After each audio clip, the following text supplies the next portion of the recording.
Ola, eu son Irene e pertenzo ao Fobia do Concello de Teo. Hoxe vou vos introducir un traballo que fixemos a principio deste ano. O noso traballo consistiu en atopar as diferencias das dietas doutros lugares do mundo, concretamente en Alemania e Ecuador. Mais non só nos decatamos das súas dietas.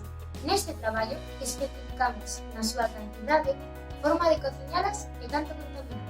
Despois dunhas semanas de traballo, nós mesmos describimos as nosas dietas, decatándonos así de canto consumimos, o que gastamos e canto contaminamos. Agora deixo que os meus compañeros e compañeras expliquen máis detalladamente o noso traballo.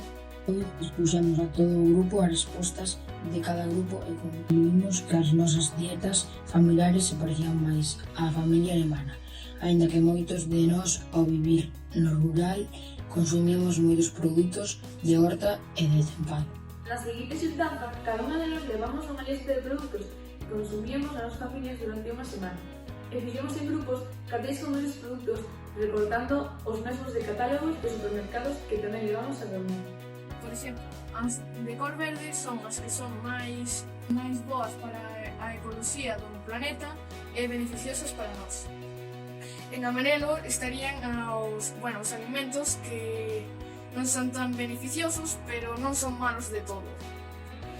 De cor vermella temos os alimentos que sí que son bastante malos para a nosa saúde e para o medio ambiente. Pillounos o coronavirus e tivemos que rematar esta actividade por videoconferencia, así que fixemos 4 xuntanzas, unha por cada grupo, onde explicamos en función de que criterios puxéramos etiquetas. Elaboramos unha serie de recomendacións xerais para reducir a nosa pegada de carbono a través de cambios nas nosas dietas familiares.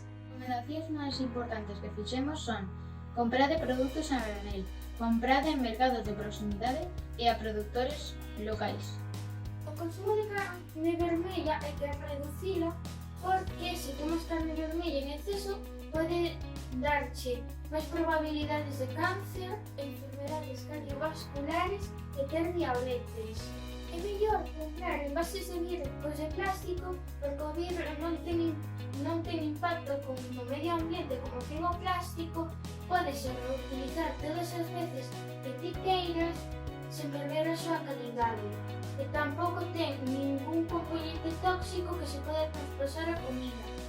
Elegide produtos que reduzan o doble ou triple envase e aproveitar da desescalada para facer produtos caseiros como biscoitos, galletas, pan, iogures, pasta, diferentes masas. Por iso de ESMA fixeron 2 vídeos de recetas caseiras que reducen o consumo de alimentos procesados e envasados e de todo o proceso de producción de cada un deles. Bo proveito! Esperamos que vos haxa gustado e que agora saibades un poquinho máis sobre a influencia que ten o modelo de consumo e a compra dos produtos da vosa dieta no cambio climático. Consume de xeito responsable